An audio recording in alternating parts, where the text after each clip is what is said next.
Halo Sobat Mania, kembali lagi di BRC Official.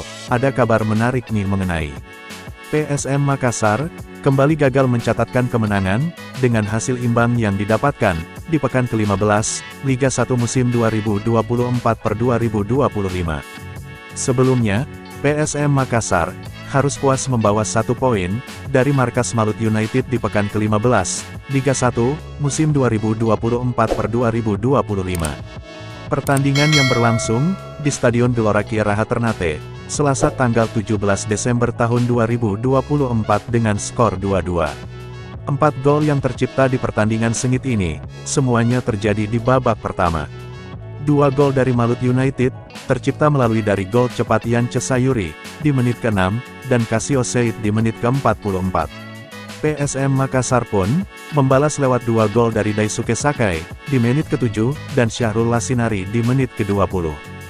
Catatan hasil imbang ini, menjadi yang ke-9 kalinya untuk PSM, dan yang ketiga kalinya, di 3 pertandingan terakhirnya musim ini.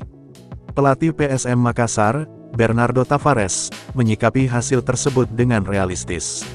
Ia menyebut, bahwa pencapaian 24 poin sejauh ini, bukanlah hasil yang buruk, mengingat berbagai tantangan yang dihadapi timnya. Saya paham ekspektasi supporter sangat tinggi, terutama untuk terus menjadi juara, kata Bernardo Tavares, di sesi konferensi pers usai laga.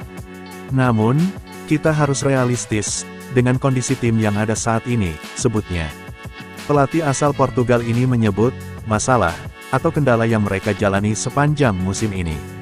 Mulai dari timnya yang harus menjadi tim musafir, dan tidak bisa bermain di kandang. Serta perjalanan jauh, yang harus dijalani setiap mau berlaga. Kami sebenarnya tidak bermain kandang. Kami bermain di balik papan, dan perjalanan panjang, membuat kami lebih sering berada di pesawat, bus, atau bandara, daripada latihan, tuturnya. Dengan hasil ini, PSM Makassar tertahan di posisi ke-6, klasemen sementara, dengan raihan 24 poin dari 15 pertandingan.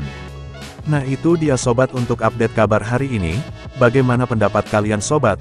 Tulis pendapat kalian ya sobat, dan jangan lupa like, komen dan subscribe.